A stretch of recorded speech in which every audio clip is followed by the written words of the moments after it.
aí, rapaziada, Flamengo e Atlético Mineiro encerraram hoje os primeiros 90 minutos da disputa de 180 pela conquista da Copa do Brasil 2024, com uma leve vantagem. O Flamengo vai para o jogo de volta, fez valer a pena o mando de campo e vence o Atlético Mineiro por 3-1.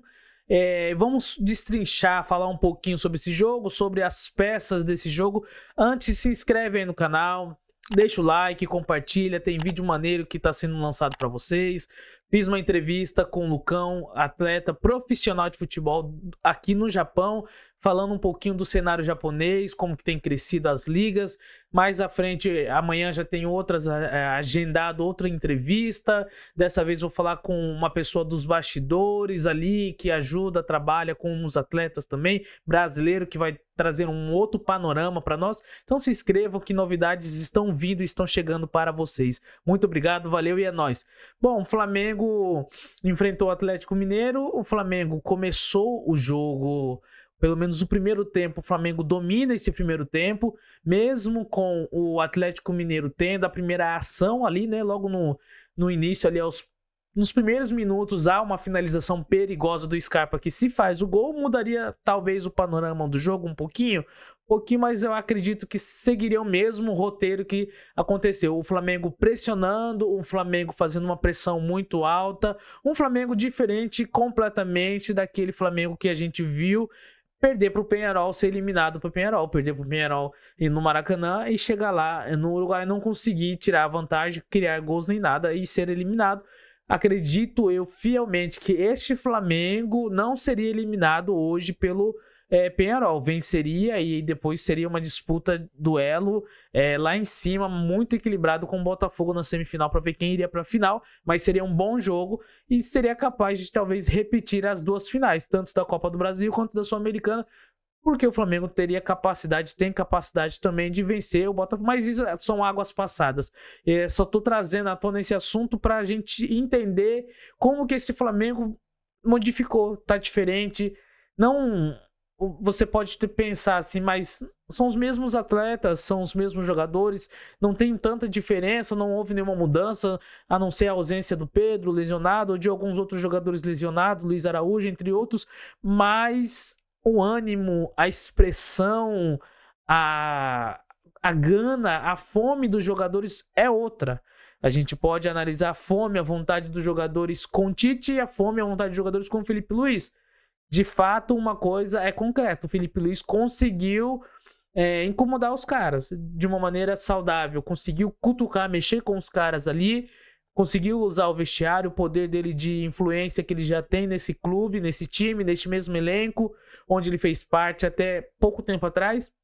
E ele transformou da água pro vinho. A gente já viu o primeiro jogo contra o Corinthians na semifinal, foi diferente. O segundo jogo contra o Corinthians teve a pressão de 1 a menos, foi diferente, mas também a gente não podia analisar tanto, porque o Corinthians, querendo ou não, passa a ser um adversário não tão qualificado para a gente fazer tanta análise, diferente do Galo, que já tem muitas opções, tá no momento melhor, tá numa condição melhor, tem jogadores que estão fazendo diferença no cenário brasileiro, o Hulk, Paulinho, Scarpa, Arana, jogadores de seleção brasileira. Não que o Corinthians não tivesse, mas está num momento diferente. O Galo está voando baixo, final de Libertadores, final de Copa do Brasil. O único lugar que ele derrapou tem sido no Brasileirão, mas isso por conta de outras questões durante a temporada. Mas o Flamengo conseguiu pressionar esse Galo, este forte Atlético Mineiro, conseguiu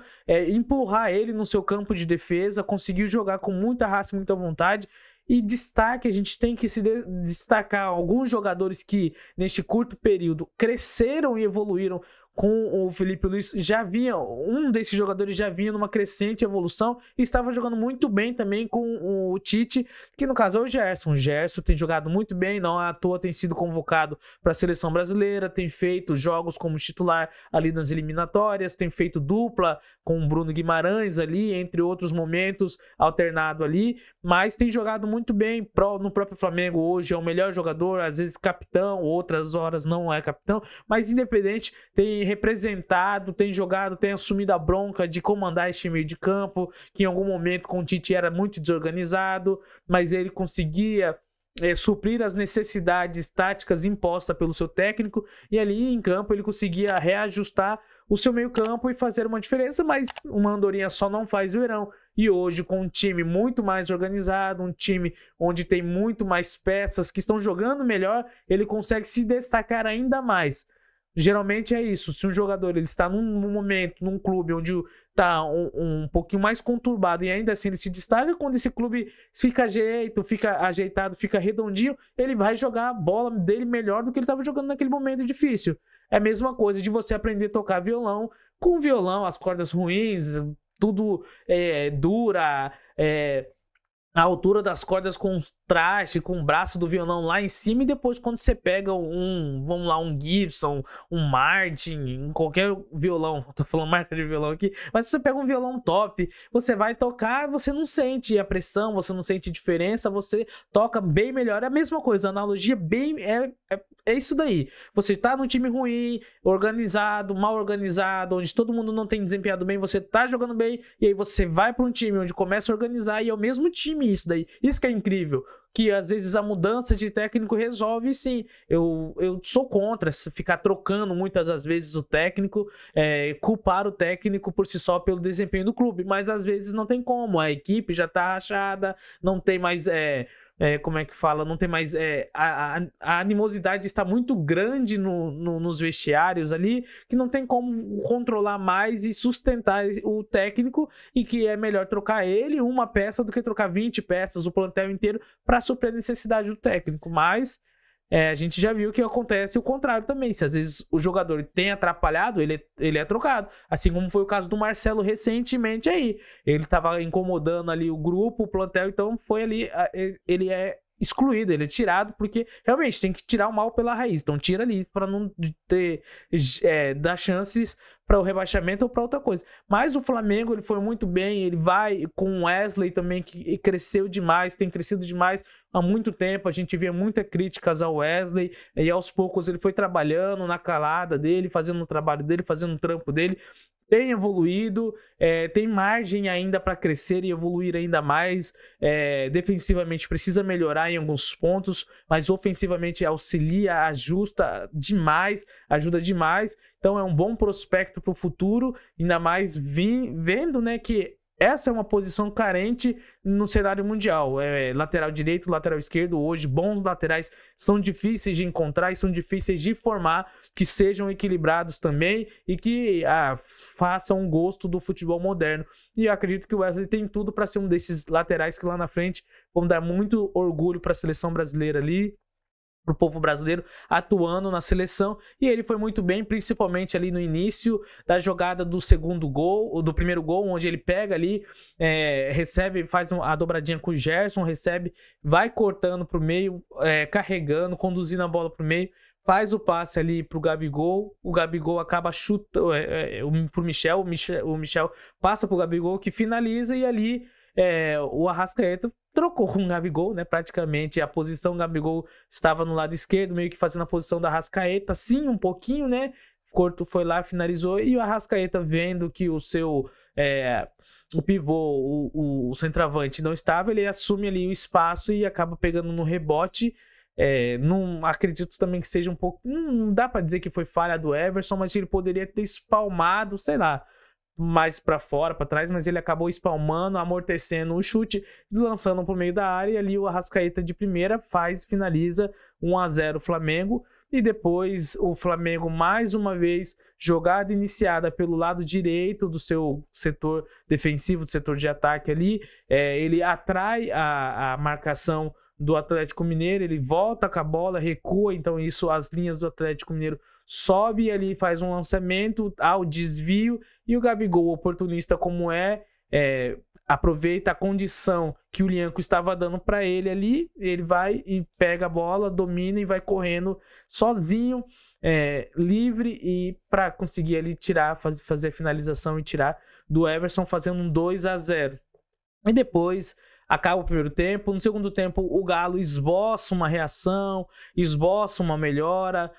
o primeiro tempo foi todo do Flamengo, no segundo tempo começa a ser um pouco mais equilibrado. Até então o Atlético Mineiro teria que sair se quisesse pelo menos diminuir a vantagem ou tentar até mesmo um empate, fazer um jogo ali.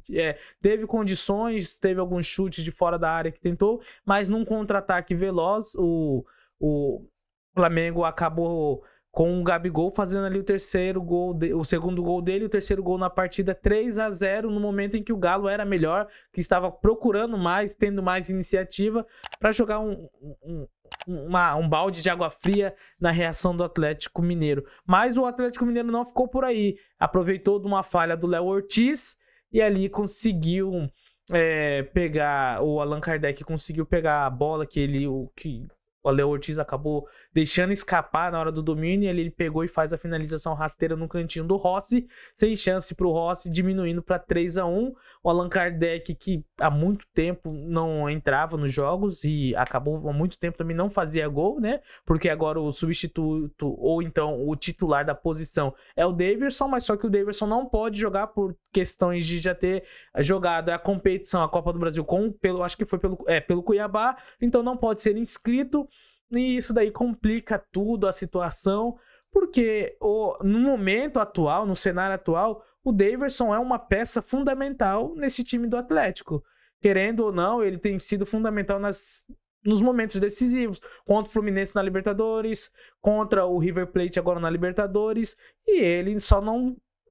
E acho que o time sente muito a falta dele, o esquema tático sente muito a falta da presença dele ali, também tanto para incomodar, para atrair marcação, entre outra coisa.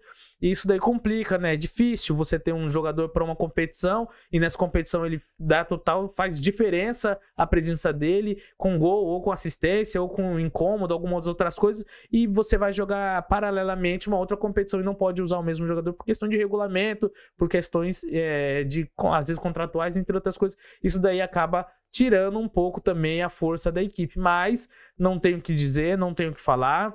O Galo é muito forte, lá na Arena MRV vai ser um jogo pegado, não tem nada ganho, o Flamengo dá um gigante passo rumo à classificação, mas vale lembrar que em 2014 o Galo retrospecto, em 2014 o Flamengo venceu o Galo também, acho que foi pelas quartas de final, ali semifinal da Copa do Brasil, por 2-0 no Maracanã, levando 2 gols de diferença, e o Galo foi lá e fez 4-1. Nesse mesmo ano ele fez a mesma coisa com o Corinthians, perdeu lá na Neoquímica Arena e venceu na época no Independência por 4-1, os 2 jogos, tirando ali 2-3 gols de vantagens que o time adversário tinha. Então tudo pode acontecer, futebol é uma caixinha de surpresas por causa disso, e ainda assim quando a torcida começar a gritar, pulsar, eu acredito, pode ser que dê um ânimo se o Galo faz um gol ali logo no começo, tem depois uns 60, 70 minutos para fazer mais um gol para levar para os pênaltis, tudo é possível e vai ser um jogão como foi hoje, e assim é o que nós esperamos para o domingo que vem. Se inscreve no canal, deixa o like, é nóis, valeu!